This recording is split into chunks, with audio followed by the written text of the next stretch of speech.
E bem, para a gente falar de tipagem, eu vim aqui para uma lousa porque a gente precisa alinhar alguns aspectos, tá? Primeiro, para a gente pensar em cada campo ali a tipagem, a gente tem que levar algumas coisas em consideração.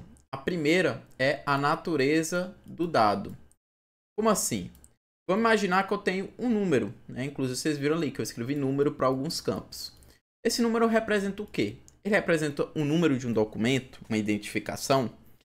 Ele é um valor ali monetário, é uma quantidade de produtos, é uma quantidade de compras de empregados, funcionários.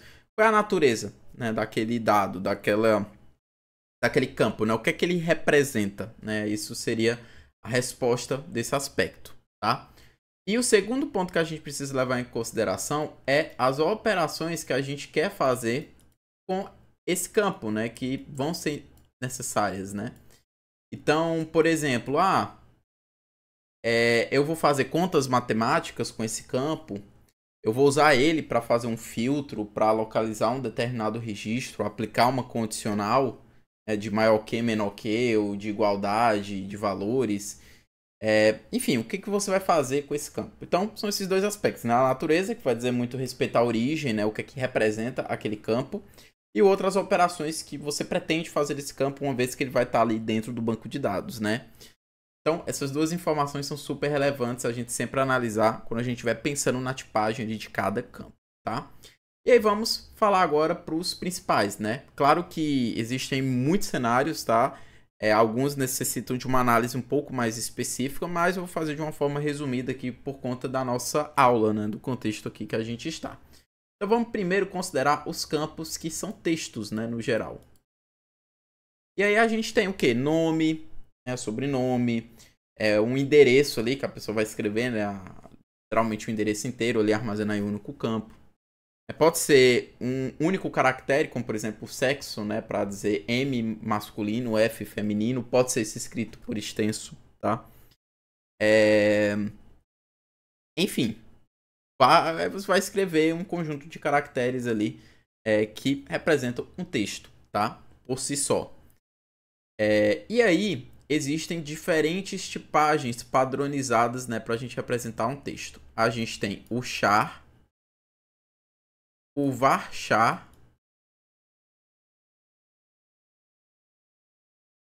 e o text, tá? Esses aqui são os mais comuns, certo?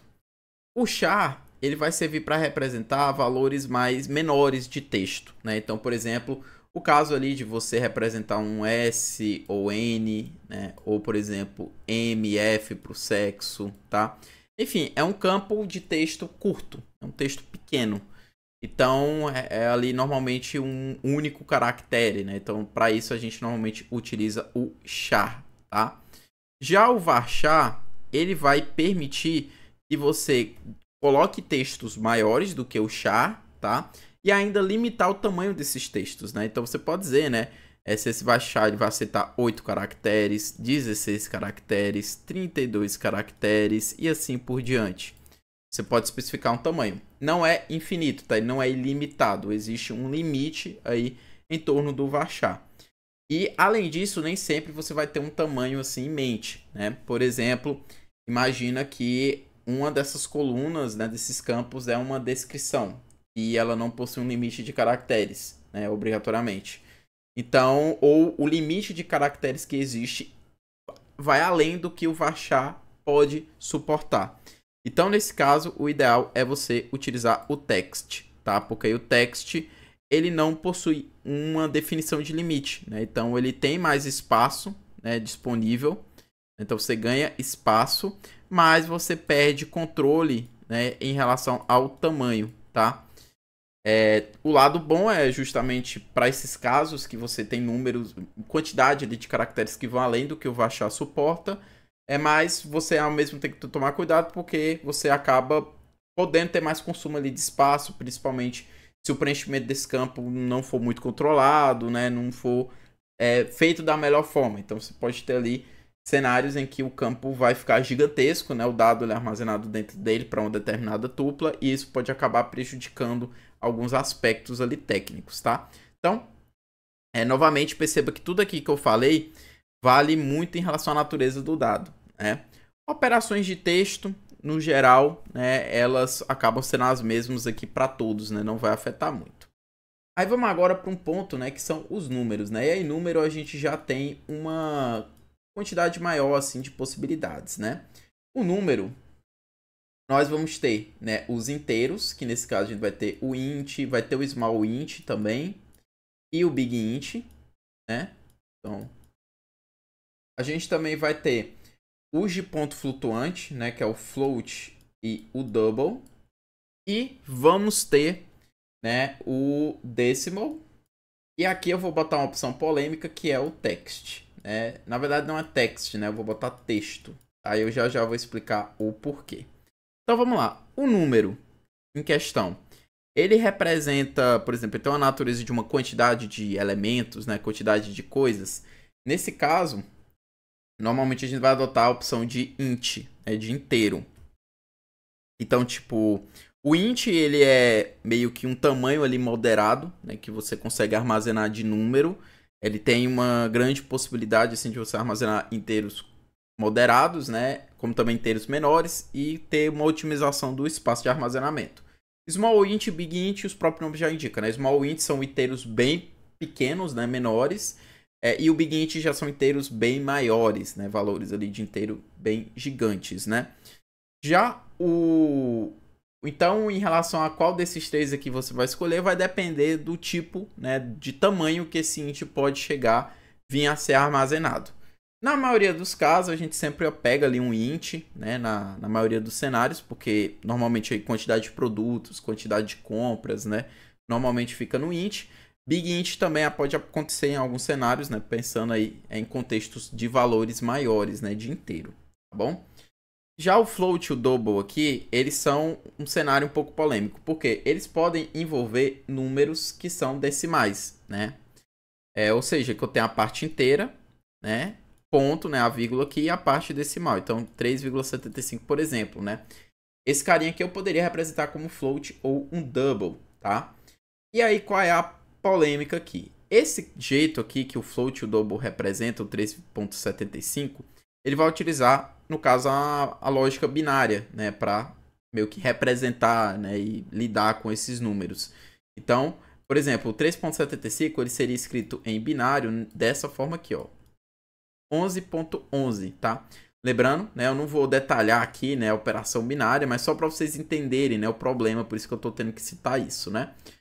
Cada coisa aqui vai ser um 2 elevado em uma determinada potência. Então, ele vai do zero aqui, aumentando aqui da direita para a esquerda, e aqui ele vai do menos 1 e aumentando, né, no sentido negativo da esquerda para a direita. Então esse 1 aqui seria como se fosse o 2 elevado a 1, esse segundo aqui seria como se fosse 2 elevado a 0, e aí teríamos o ponto, esse aqui seria 2 elevado a menos 1, e esse aqui 2 elevado a menos 2. Quando a gente resolve, né, aí vocês vão ver que ele vai dar 3.75. Então, ó, 2 elevado a 1 dá 2, 2 elevado a 0 dá 1, 2 elevado a menos 1, no caso é 1 sobre 2, né, que dá 0,5, tá? Ou 0,5, né, vou usar a notação de ponto aqui. E 2 elevado a menos 2 é a mesma coisa que 1 sobre 2 elevado ao quadrado, né, que nesse caso é 1 sobre 4, que dá 0,25, né? Então ele sempre vai meio que multiplicando por 2 da direita para a esquerda, e aqui da esquerda para a direita, né, depois do ponto ele vai indo à metade, né? Ele vai sempre dividindo ali por 2, né? Aumentando essa divisão em relação ao anterior, tá? Então, dessa forma, se eu somar aqui, né? 2 com 1 dá 3, 0,5 com 0,25, a gente vai ter 0,75. E somando esses dois caras, a gente vai ter justamente o 3,75. Então, na prática, é dessa forma que o float e o double vão representar, né, os números. E aí, quando você vai fazer operações com vários pontos flutuantes, por conta dessa lógica aqui, né, da parte decimal, ele vai acabar trazendo uma imprecisão. E bom, para a gente entender essa questão de precisão, né, que pode existir com float e double, eu abri aqui um terminal Python só para mostrar para vocês. Então, se eu vier aqui e botar 0.1 mais 0.1 mais 0.1, né, e fazer a conta disso, olha só o que aconteceu. Ele não colocou 0.3 apenas, ele botou vários zeros e um 4 aqui no final, tá? Então, por que que apareceu esse 4 aqui, né? Por que que isso aconteceu se eu tenho um 0.1, 0.1, 0.1, né? Era para dar só 0.3.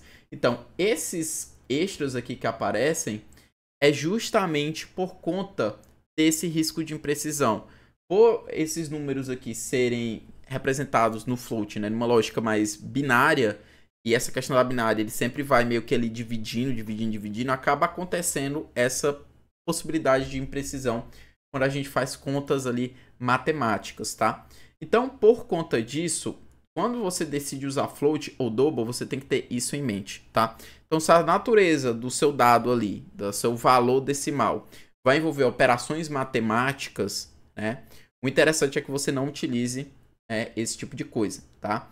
Principalmente se for muito obrigatório você ter uma precisão ali do cálculo, que normalmente isso é mais nos sentidos ali de financeiros, né? Você vai calcular impostos, você vai calcular rentabilidade ali de ações, né?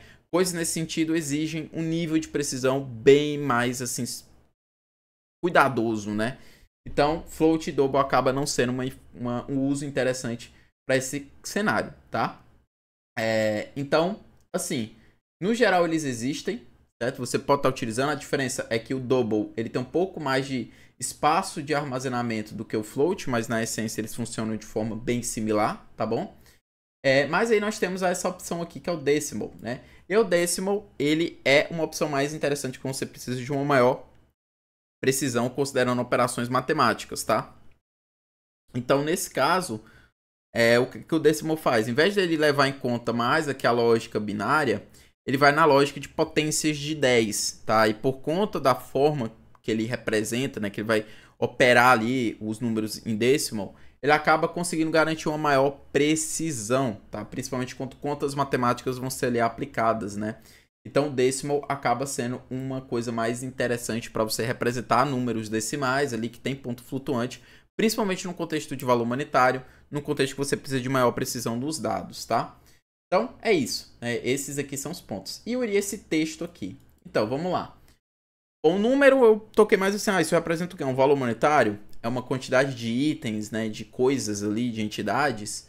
Mas uma possibilidade também de número é eu ter IDs, né? Identificadores, que podem ser identificadores incrementais. Pode ser um número de identificação geral, que é gerado por um sistema ou está atrelado a um determinado documento. E assim, existem casos e casos, né? Em que você pode usar, por exemplo, um int para representar esse número, mesmo ele sendo um identificador. E casos que é melhor você ir para uma lógica de texto, tá? Eu vou dar um exemplo. CPF. CPF é um caso que você tem números, né? Então, você pode ter aqui, ó, 1, 2, 3, 4, 5, 5-09, né? Isso aqui pode ser representado como números sem pontos e os traços, né? Só que qual é o problema de você armazenar isso como, por exemplo, um inteiro? Porque quando você armazena um inteiro com zeros à esquerda, por exemplo, 004, automaticamente a máquina vai associar isso apenas ao valor 4, tá? E quando a gente fala de documentos de identificação, dependendo da natureza, você perder esses zeros aqui à esquerda pode ser muito prejudicial. E o CPF é um exemplo deles. Então imagine com a pessoa que tem um CPF 0, 0, 1, aí 2, 2, 2, 3, 3, 3 e 4, 4, né?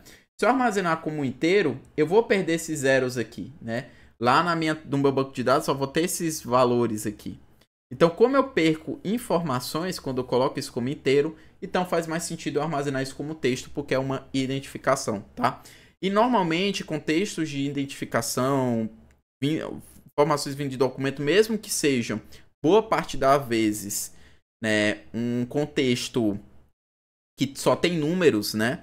O ideal é você armazenar em texto para evitar esse tipo de problema, tá? E aí, um detalhe, né, é que se teu identificador for, por exemplo, um identificador incremental que é gerado ali para cada registro de forma automática, se você quiser, você pode estar utilizando o inteiro. Não vejo problemas nesse sentido, apesar também que não seria problema você utilizar o texto, né? Eu acho que aí vai do que você acredita que vai ser mais benéfico. Porque, convenhamos, né, você ter o ID ali como inteiro, você não vai usar ele para somar, para subtrair, fazer uma porcentagem em cima. ele é uma identificação, né? Ele não representa uma coisa monetária, né? Uma coisa ali numérica por si só, né? De quantidade de itens, de entidades. Então, às vezes, faz sentido você deixar sempre como texto no contexto aí de identificação, tá? Mas, enfim, sendo uma lógica incremental, você não vai perder informações, né, ali da natureza por estar inteiro. Também não tem problema, né? Se você quiser deixar em inteiro por ser só um número, tá? Eu acho que fica a sua decisão, tá bom? E fora isso, aí a gente tem outros tipos, né? Por exemplo, a gente tem o cenário booleano, né? Que nesse caso eu só tenho valores de 0, 1, sim, não, verdadeiro, falso, né? Então é binário, tá? Então, nesse caso aqui, em que eu tenho um campo que tem uma lógica booleana, que normalmente é quando a gente usa true ou false, né, para, por exemplo, dizer, esse cliente é ativo ainda, né, ou ele é ativo ou não, né? Então, nesses cenários, normalmente a gente utiliza o booleano, tá? Temos também os de data, né? Então, aí a gente vai ter o date, que é para quando a gente só tem dia, mês e ano, né, em um determinado formato. Então, nesse caso, a gente utiliza o date, tá? E também vamos ter o date time, certo? Date time. E o timestamp, tá? E qual a diferença entre eles, né? O date time, ele vai incluir data, a data, né, completa, minuto, hora, minuto e segundo, né? Então, ele vai ter as informações mais ali de tempo. Então, ele vai ter dia, vai ter mês, vai ter ano, mas também eu vou ter a hora, o minuto e o segundo e até milissegundos aqui, né? Então, ele vem mais detalhadas informações de tempo. O timestamp vem com tudo isso aqui, tá? Então, ele vai vir com a data, hora, minuto, segundo, os milissegundos. Só que ele vem com uma informação extra, que é a time zone, tá? Que é tipo assim, esse dado, né? Essa data com hora, minuto, segundo, foi gerado em qual zona? Foi baseado em Brasília, horário de Brasília, horário de São Paulo, horário de Nova York, horário ali de Londres, né? Porque dependendo aí a time zone faz diferença, né? E qual... Yuri, eu escolho o date time ou timestamp? Aí depende muito do seu contexto. Se seu contexto existe a possibilidade dessa data e hora, minuto e segundo que for gerado, que for coletado, ele vir em outras zonas, tá? O ideal é que a gente use timestamp, porque aí fica claro, né? O que é o TC-3, que no caso foi gerado aqui em Brasília, São Paulo, né? Horário Brasil, o que foi mais ali o TC, né? Que aí já é mais ali para as bandas dos Estados Unidos, né? Enfim. Então, isso faz muita diferença, né? Se o seu cenário for sempre, a gente sempre vai trabalhar com contexto Brasil, né, em todos os sentidos, então talvez não seja necessário você armazenar em timestamp, porque você só teria uma redundância de informação, que a zona é sempre a mesma para tudo, né? Então, assim, percebam novamente, né, que muito do que a gente falou aqui é natureza do dado e as operações que você vai realizar com ele, tá? E bom, vale lembrar, isso tudo que eu falei é apenas um resumo. Existem muito mais detalhes, né? Dá para entrar muito mais a fundo ali nas justificativas e problemas ali para cada cenário e tipagem que foi escolhida. Mas aqui, como o escopo do nosso curso é fazer uma apresentação inicial e geral, então eu trouxe isso de uma forma um pouco mais resumida, certo? E agora a gente pode vir aqui para finalizar de fato a nossa modelagem lógica e fazer aqui a alteração, né?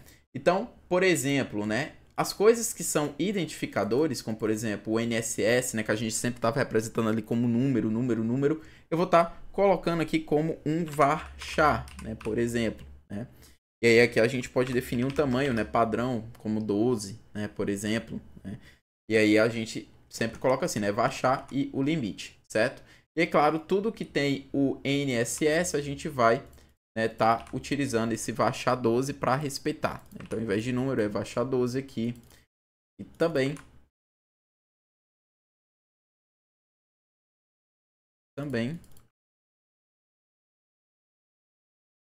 e só, né? Aí, o número do departamento eu também vou estar representando como um... Nesse caso, como tá explicitamente escrito como número, né? E ele é uma lógica incremental, então eu vou estar utilizando aqui um inteiro, tá? Então, vou botar aqui como int, né? E aí a gente segue, né? A mesma coisa eu vou fazer com o número de projeto também, tá? Porque ele é uma lógica incremental, não é um documento, não é uma identificação assim necessária. Na verdade, é uma identificação, mas ela tem uma lógica incremental, então não tem problema, né? Eu vou estar definindo aqui como int para projeto, né? Int departamento, né? Aqui também vai inteiro, né? O número do departamento aqui também vai inteiro. E aqui já tá, beleza, né? Aqui tá faltando o número do projeto inteiro, prontinho. E aí o resto aqui, né? Por exemplo, o salário aqui é valor monetário, né? Então, eventualmente eu posso fazer contas, né? E tal. Então, o ideal é você botar decimal, tá? Aqui nesse cenário, certo? Para evitar problemas. Pnome, mnome, né? Esse nome eu vou estar tudo deixando aqui como varchar. E aí o limite, né? Fica bem... mais aí explícito, né, o que é que vai ser colocado, né? Então, vou deixar os nomes aqui com varchar, endereço com varchar também. O sexo eu vou estar deixando como char, né, porque é um texto mais curto. E data de nascimento, né, vai ser apenas date, não precisa ser nem date time, nem timestamp, porque eu não tenho informação aqui de hora, minuto e segundo, tá? O mesmo que vai acontecer com dependente, né? Data de nascimento vai ser um date. Nome dependente, eu vou botar um varchar aqui, né? Sexo, também um char. E a relação eu vou estar deixando como um varchar, né? Que é para dizer se é pai, mãe, irmã, irmão, tá? O data início gerência aqui também é um date, tá? Nome também vai ser um varchar, certo? Localização também vai ser um varchar, certo?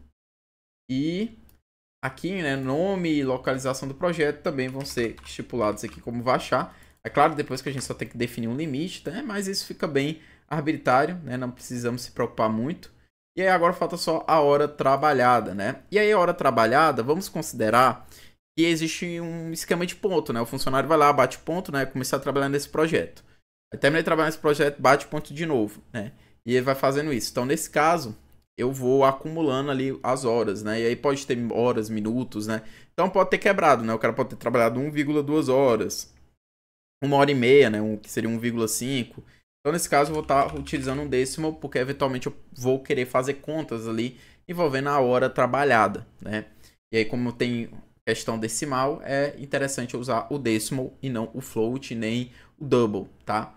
Então, olha só, pessoal, que interessante. Então, agora a gente já refinou em relação à tipagem. O interessante de refinar essa tipagem é porque tanto vai puxar nossas reflexões em torno de natureza e operação dos dados, o que é super relevante, né? Como também vai ser fundamental para a gente já ter algo muito próximo do que vai ser necessário para o modelo físico, porque agora eu tenho muito claro todas as minhas tabelas, as colunas de cada tabela, as colunas que no caso são primary key, né, que precisam ali ter valores não nulos, por exemplo, né? Também vou ter muito claro a tipagem, e essas tipagens aqui elas já estão bem próximas do que normalmente você vai encontrar nos bancos de dados ali na camada física, tá? Então aqui a gente já tem algo muito próximo do que vai ser o modelo físico, que é de fato a construção do banco de dados, né, ali dentro de um sistema de banco de dados, de um SGBD específico, tá? Então, pessoal, é isso, concluímos, tá? Eu sei que foi assim meio longo, né? Se pegar, foram 3 vídeos assim consideravelmente longos para a gente construir um modelo lógico, mas isso é para vocês terem tudo da forma mais didática possível, tá? E claro, deixar bem claro que todos os pontos, né, relevantes a serem levados em conta quando você está construindo a modelagem lógica, e é uma etapa fundamental para a gente poder avançar para o modelo físico, tá? E aí a observação que eu vou deixar para vocês é a seguinte: a gente, novamente, assim como a gente terminou o modelo conceitual, a gente deu uma pausa desse contexto e fomos estudar o modelo relacional, tá? E aí agora, o que a gente vai fazer? A gente concluiu o modelo lógico, vamos também dar uma pausa nesse contexto por enquanto, tá? Porque agora a gente vai entender, beleza, tenho tudo isso aqui, mas como é que uma vez que eu tenho ali o banco de dados construído, né? E a gente também partir para como é que seria a construção dele, eu vou ter que utilizar alguma forma, né, de fazer consultas, né, a esses dados e como eu vou interagir, aplicar as relações, né, para se eu quiser, por exemplo, saber quantos empregados em média eu tenho ali trabalhando para cada projeto, qual o empregado que tem maior salário, qual projeto ali tem maior número de empregados, qual empregado supervisiona mais, assim, Então, assim, basicamente, para eu responder essas perguntas, eu não vou sair olhando, né, tabela por tabela e fazendo a conta. Ali é na mão, né? A gente tem formas mais automatizadas ali de fazer isso tudo, que é utilizando uma linguagem de consulta, tá? E a linguagem de consulta em questão, a gente utiliza, no caso do modelo relacional, o SQL, né? Na maioria dos casos. Só que o SQL, ele é baseado na álgebra relacional, que é a linguagem formalizada, é a base de como funciona você fazer consultas no modelo relacional. Então a gente vai entender de uma forma prática, e vocês vão ver isso na próxima aula, né? Como é que de forma prática eu aplico a álgebra relacional, tá? E aí a gente vai entender, né, como fazer algumas operações e vai brincar bastante com isso, inclusive envolvendo esse nosso contexto aqui. E aí, beleza, uma vez que a gente entender tudo isso, né, e vai conectar com tudo que construímos aqui do modelo lógico, aí a gente vai dar uma olhadinha em SQL, né, que é uma linguagem que foi construída a partir da álgebra relacional. E, Yuri, por que a gente vai ver álgebra relacional e não já partir para o SQL, né? Por exemplo, você talvez esteja se perguntando. Porque a álgebra relacional vai trazer uma ótima base e ideia de uma linguagem de consulta. E qualquer outra linguagem diferente do SQL que você vai utilizar vão ter padrões muito similares, né? É um padrão na realidade do modelo relacional. Dentro do contexto até fora do modelo relacional, né, outros modelos de dados, as linguagens de consulta que são desenvolvidas para esses outros modelos possuem inspirações em algumas propriedades e operações da álgebra relacional. Então, vai ser algo que vai agregar não apenas para o teu aprendizado para o SQL, como também vai agregar para um aprendizado futuro em qualquer outra linguagem, porque elas se baseiam bastante na própria álgebra relacional ou até mesmo no próprio SQL, que já é inspirado por si só na álgebra relacional. Então, tudo de fim, a álgebra relacional vai ser a base sólida para fomentar seus estudos aí em qualquer banco de dados, seja no modelo relacional ou fora até mesmo do modelo relacional. Então, dito isso, aguardo vocês nessa jornada que agora vamos partir sobre a álgebra relacional. E aí, quando a gente finalizar isso, que for para o SQL, a gente fala da modelagem física. Então, vamos em frente.